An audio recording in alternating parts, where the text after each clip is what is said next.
Good morning, guys. So I'm going to do a quick lesson on the observable and measurable properties of objects. And that way, when you do your science activity later today, it will hopefully make a little more sense as exactly what you're supposed to do. So basically, whenever you have items around you, no matter what that item is, then you can use the properties of that item to decide if that item is a solid, a liquid, or a gas. Now, yesterday you should have looked at the states of matter presentation to remind yourself exactly what a solid, a liquid, and a gas are. So hopefully when you looked over that, it was just common knowledge, things that you'd already learned before, nothing new. But if it was new, then at least now you know what those three things are, okay? So I'm going to move the iPad so that you can see this chart that I have made. Okay, so I'm going to put it right there. Hopefully that'll work. All right, so I made a chart that shows you the observable properties and the measurable properties. I drew a set of eyes beside the observable properties because I want you to remember that observable makes you think of the word observe. And when you observe something, that means that you're just looking at something. And you look at something with your eyes, okay? So these particular things that I have listed are things that you can tell about an object just by looking at it.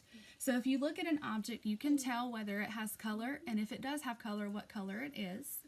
You can tell the size of it. You can tell the shape of it, the smell of it. You can tell the shininess, or if it's not shiny, and that kind of sort of goes along with texture. And then the temperature, again, like last night in my little short video, I talked about how sometimes you can see the temperature of a particular item.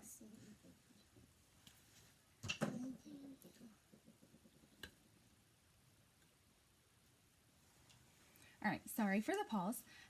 So then we have measurable properties, and I drew a ruler here to remind you that measurable makes you think of the word measure, and measure means that you are deciding how much of something there is. So I gave an example of length. You can measure the length of an object, which means you can also measure the width or the height. And then you can also measure temperature using a thermometer, okay? So these are things that might help you decide whether an object is a solid, a liquid, or a gas also.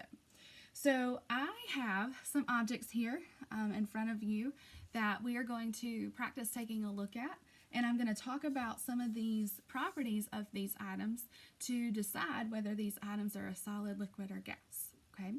So the first thing I have here is just a cup. It's a blue cup, and you can look at it. It's kind of semi-transparent, meaning that you can see through it partially, but not all the way. Okay, that's actually the word translucent, new word for you if you don't know what that means. So the color of it is blue. Its size compared to my hand is fairly small. This is just one of the little girls' play cups for their kitchen. The shape of it is in the shape of a cup. It's similar to a cylinder, but the top of it here is a little wider than the bottom of it, so it's not an exact cylinder.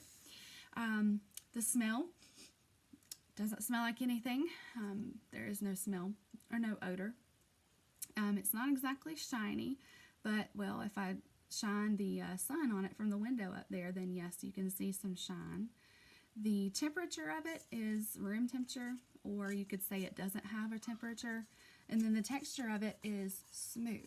You can tell the texture of an item by rubbing the outside of it, and this has a smooth texture, okay? I could measure the length of this, but that's not going to help me determine a whole lot regarding this. And again, this has no temperature. So I am going to just guess that this is a solid based on what I see. Because I can see the color, I can see the size and the shape, then that tells me that this has a solid type concept to it, okay? So I'm going to make a stack for solids right here. Actually, move that back so you can see it. All right, so the next one I have is a lemon, okay? Again, this is a play lemon from the girls' kitchen. The color is yellow, which means I can see the object. It's not clear or completely transparent. The size of it in my hand is relatively small.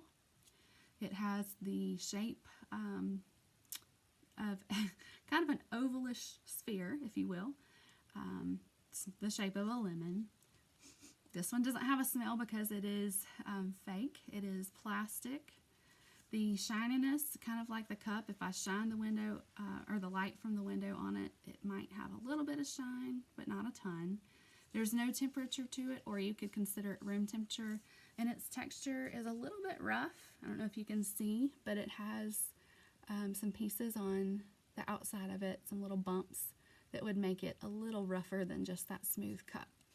So obviously, I think you would be able to determine as well as I would that this is a solid, okay? It's not a liquid because a liquid would easily pour, and this doesn't pour. It stays its shape and size. The size and shape of it did not change, and it does not easily pour. Also, I can see it, so therefore it's not a gas, okay? Next, I have a pretend ice cube. And I chose this even though it's pretend and it's plastic and it doesn't feel cold. We know that ice cubes would be cold if we were touching them. So the color of this one is kind of a whitish translucent. Okay, but we know that ice cubes are sometimes, or at least parts of them, are clear. And then some parts of them do have some whitish color to them. The size of it, again, is relatively small compared to my hand. The shape is definitely a cube, does not have a smell. The shininess would be just dependent upon if any light was shining on it. The temperature, okay, this is where you would be able to observe the temperature. If you were touching it, then you would be able to feel that it would be cold from the freezer, okay? And then the texture of this in the event, again, is just very smooth. Now, this, if I left it out of the freezer, would eventually melt and it would turn into a liquid. But currently, an ice cube would be considered a solid. Okay, so I'm going to add that to the stack of solids over there. All right. The next thing that I got was, well, that bottle won't stay, was a little play bowl. Again, all of these items came from the girls' kitchen. So this is a play strainer. You can see the little holes in the bottom of it so that water would come out of whatever you were rinsing if this were real life. The color of this is silver. Its size is small considering that it's for a play kitchen. The shape of it, you can see, takes the shape of a bowl. And then there's no smell once again, but the shininess on this is unreal. Wow. Okay. You can see how shiny this bowl is. There is no temperature for this bowl, and the texture for it is smooth. Now, when I touch the bumps here, it is a little bit rough, but for the majority, this bowl is smooth, okay? You're going to notice with the lemon and the ice cube, I didn't talk tons about the length, the width, or the height, and I mentioned the temperature when I was talking about the observable properties. With this one, once again, the measurable properties are not necessarily going to help us a ton. I included measurable properties in this lesson simply because sometimes when you have items that the length, the width, and the height are going to help you determine whether or not the object is a solid, liquid, or gas. Okay. In this case, this is also going to be a solid because it does not change its shape. It's going to stay that shape no matter what happens to it. And I can see it. All right. So then I have this baby bottle, and I've got this one because I wanted to refer to what's inside of it. So if you can't see, there is obviously some fake milk in the bottle that as I move the bottle around, it's pouring and moving. So what I want you to have learned so far is that all of my solids that you see down there they all have a definite size and shape. The size does not change, the shape does not change, okay? But here I'm showing you a liquid, and the liquid changes shape because if I were to open up this bottle and pour this liquid into this cup, then the liquid would then take the shape of the cup, okay? It would no longer be in the shape of this bottle. So a liquid does not have a definite shape, okay? It does typically keep its size, if you will. If I were to, or the amount. So that's where the measuring or the measurable would come in. And again, these are not all the things that you could measure. There's plenty of other things you could measure, especially with liquid. Liquid measurement's a little different. But so the amount of liquid is not going to change, but the shape of it will change depending on what the container it's in is. Okay, so a liquid does not have a definite shape. Its definite size, again, if you will, the amount of it stays the same. So a solid has a definite size and shape. A liquid only has a definite size or amount. The shape of it changes. Okay. So then and we could look at the other properties of this liquid here. Obviously, the color of that milk is white. The size of it right now, we don't know how much. This bottle doesn't have a measuring to tell me whether it's 4 ounces or whatever. But if I pour this in a measuring cup, I would know how much it is. The shape of it currently is the shape of the bottle. There would be a smell to this, okay? And a lot of times liquids do have a smell. There is some shininess a little bit to milk, depending on what kind of light is shining on it. The temperature of it could help us. If the milk had been in the refrigerator, which I hope it had been, then it would be cold, okay? Or it could be room temperature if it had sat out for a while. And the texture of it is going to be wet. If you were to stick your finger in that milk and touch it, then it would be wet, okay? So its texture would be a little different than what you would experience from a solid. So, just to repeat, solids have definite size and shape. A liquid has a definite size or quantity. I'm doing both of them. Size or quantity, the amount of it doesn't change, but the shape of it does change. And then there's a gas. And it's really difficult to have an example of a gas. When I do lessons like this in the past, I would have had a blown up balloon. I don't have one of those here with me right now.